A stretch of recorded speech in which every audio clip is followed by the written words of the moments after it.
ये कहानी है एक बाप बेटे की जो स्कूटर पर कहीं पर जा रहे होते हैं। तभी जो बाप होता है उसकी नजर पड़ती है रोड के साइड में कुछ लड़कों के ऊपर जो कि कीचड़ में कुछ ढूंढ रहे होते हैं। तो अपना स्कूटर वहां पर रोकते हैं और जाकर के उनसे पूछते हैं कि बेटे क्या ढूंढ रहे हो यहाँ पर। तो उनमें से एक बोलता है कि आपको दिख नहीं रहा है कि ये सामने सोने का फल है, हम उसको पाने की कोशिश कर रहे हैं। उसकी ये बात सुनते ही पिता का ध्यान जाता है उस सोने की फल की तरफ जो चमक रहा होता है।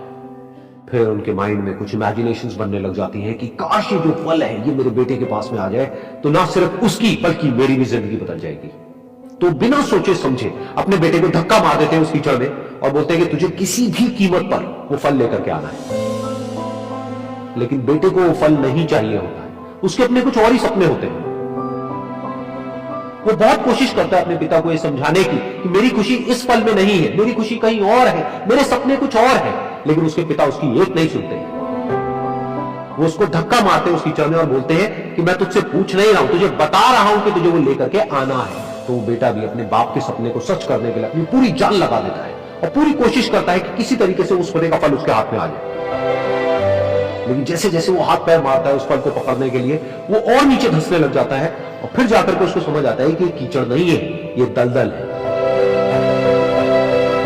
वो चीखता है, चिल्लाता है, अपने पिता को आवाज लगाता है, लेकिन उसके पिता उसकी एक नहीं सुनते। बोलते हैं कि बहाने मत बना, और भी लोग हैं वहां पर जो कर रहे हैं, तो जब वो कर सकते तो तू क्यों नहीं कर सकता। तो एक बार वो फिर से कोशिश करता है और अपनी पूरी जान लगा देता है, लेकिन उसके बाद भी उसके हाथ में कुछ नहीं आता है और वो धीरे धीरे नीचे धंसता चला जाता है और मर जाता है।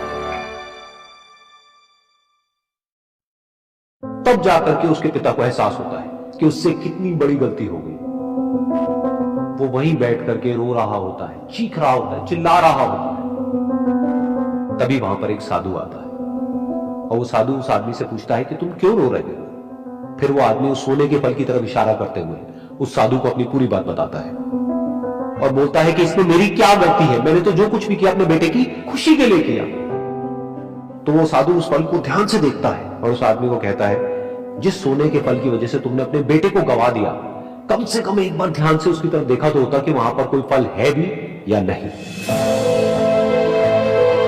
ये सुन करके उस आदमी को गुस्सा आया और उसने कहा कि सामने तो दिख रहा है फल, आपको नहीं दिख रहा क्या।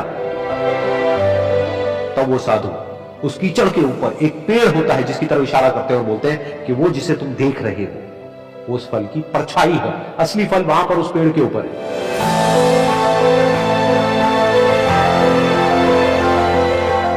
फिर वो साधु उस आदमी को बोला कि अपने बेटे को जबरदस्ती धक्का देने की बजाय और उसको बताने की बजाय कि तेरी खुशी किसमें है, अगर तुमने उससे पूछा होता कि बेटा तू बता तू क्या करना चाहता है और तेरी खुशी किसमें है, तो ना सिर्फ तुम्हारा बेटा जिंदा होता बल्कि हो सकता है कि उसके हाथ में वो असली सोने का फल भी होता।